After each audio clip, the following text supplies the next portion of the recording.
Hello મિત્રો, good morning, જય શ્રી કૃષ્ણ, જય દ્વારકાધીશ। તો કેમ છો બધા? તો આપણે જો સવારમાં નાહી ધોઈને મસ્ત મજાના ફ્રેશ થઈ ગયા અને થોડી વાર આપણે અહીંયા ટ્રેક્ટર પર બેસવા હતા કૃષિભાઈ તો મોરે આપણે એ આવીને બે ગયો જો ઉઠાડી મને કે નીચે જા। કૃષિ ક્યાં આવ્યું દીકરા? ટ્રેક્ટરમાં કોનું છે?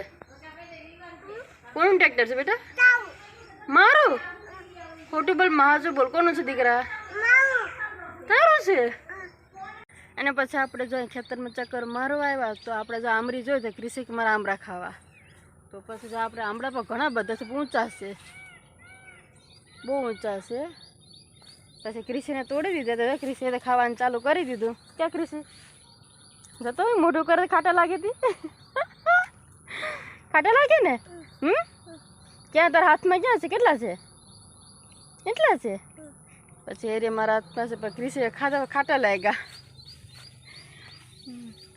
તો જો આપણે રીંગણી છે, ઘણા બધા રીંગણા છે, જો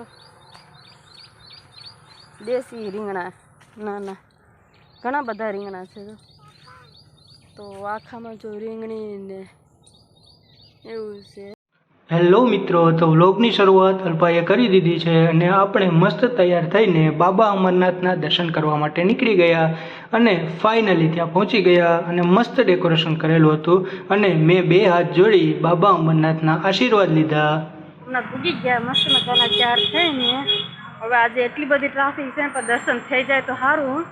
તો હવે જો ધીરે ધીરે હાલીને જાય કે અને પછી ત્યાં લાઈનમાં ઊભી ગયા કેમ કે આજે ટ્રાફિક ફૂલ હતી અને અંદર પૂગ્યા ત્યાં તો શરૂઆત માનસરોવરથી જ થઈ હતી અને જે બહુ સરસ આયોજન કરેલું હતું જેમાં લાકડાનો પુલ બનાવેલો હતો અને નીચે પાણી હતું, પાણી ઉપરથી આપણે જવાનું હતું અને પછી આગળ આવ્યા ત્યાં ગુફા આવી ગઈ જ્યાં નીચે બરફ પાથરેલો હતો જે બહુ ઠંડો લાગતો હતો અને બરફ ઉપર ચાલી અને ગુફા પાર કરવાની હતી અને પછી આગળ ઓપરેશન સિંધુની થીમ તૈયાર કરેલી હતી જે જોઈને આપણે પ્રાઉડ ફીલ થતું હતું। પછી આપણે થોડાક આગળ ગયા ત્યાં એક કુંભાર હતો તે ચાકડા ઉપર માટલા બનાવતો હતો અને ઘણા બધા માટલા બનાવેલા હતા અને પછી 12 જ્યોતિર્લિંગના દર્શન કર્યા અને આપણે જેની દર્શન કરવાની રાહ જોતા હતા ત્યાં પહોંચી ગયા એટલે કે બાબા અમરનાથ જે શિવલિંગ બરફની બનાવેલી હતી અને તમે બધા મિત્રો પણ દર્શન કરી લ્યો। તો ફાઇનલી સોમનાથ પૂજી ગયા, મહાદેવના દર્શન કરવા।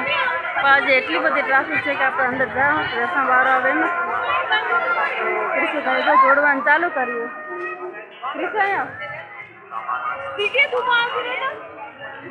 ગેટેથી હાલીને આવ્યા તો થાકી ગયા તો થોડીક વાર બેસી ગયા કેમ કે મસ્ત મજાને પહેલાં તો ફોટા પાડી, પેલા ફોટા પાડવાનું કામ કરે એટલે ફોટા પડી ગયા। પાછા અમે થોડીક વાર તો બેસી ગયા। બેસી બેજો કૃષિ શું કરે? ખાવું? શું ખાવું?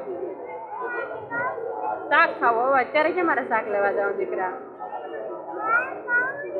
શાક ખાવું? ક્યાં લેવા જાવ? શાક ખાવું? હાલો લઈ આવ્યો। પેલા બધાને કેવું હતા કે જાવ પછી આમ હા બધાને સબસ્ક્રાઈબ કરવાની કે કેમ કે તું કેમ કે આમ જો આમાં જો જરૂરથી કરી દેજો કા।